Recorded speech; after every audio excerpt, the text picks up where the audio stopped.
Hi, today I'll be refuting Xander's claim that early access to the internet harms children. So his three secondary claims that he used to support this were that cell phone usage at an early age exposes kids to cyberbullying, and that causes higher suicide rates. Second, that the nature of social media is like meeting strangers and pedophiles over like Facebook. And then three was that early exposure to pornography hurts kids' development.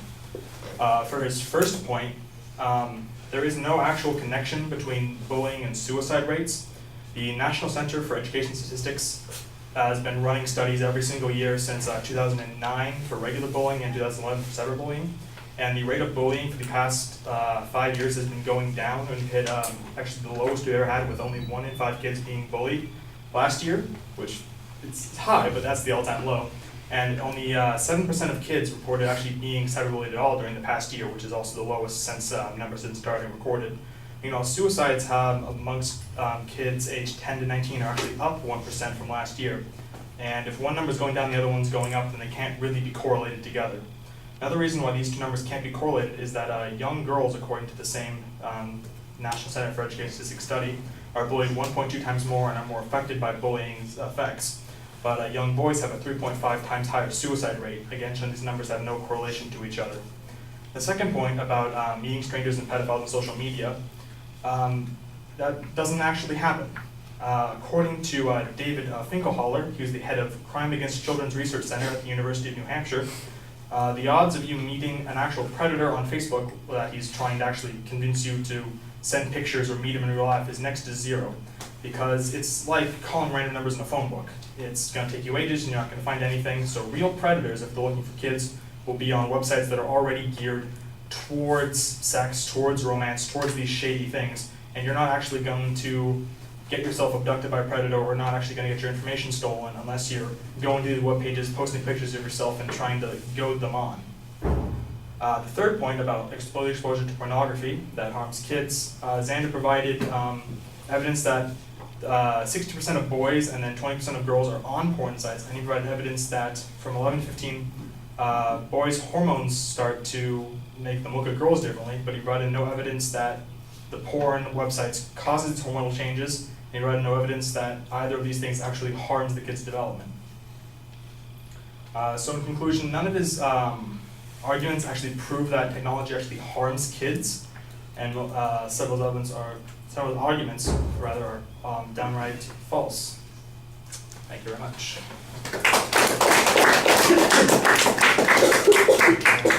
Oh, that's all right, no problem.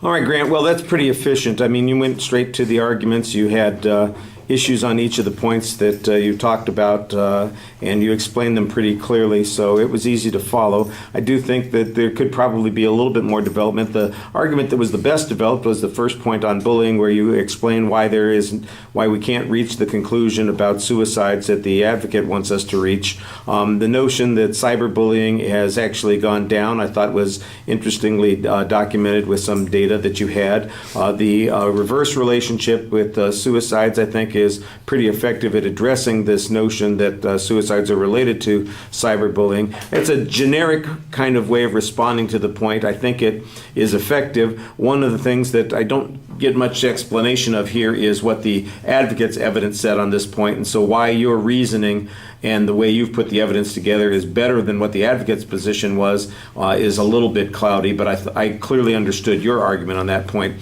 On the pedophile issue, I think your primary argument here is that general sites are relatively safe for kids, but it's the sites where people are seeking friends or romance or connections that become problematic.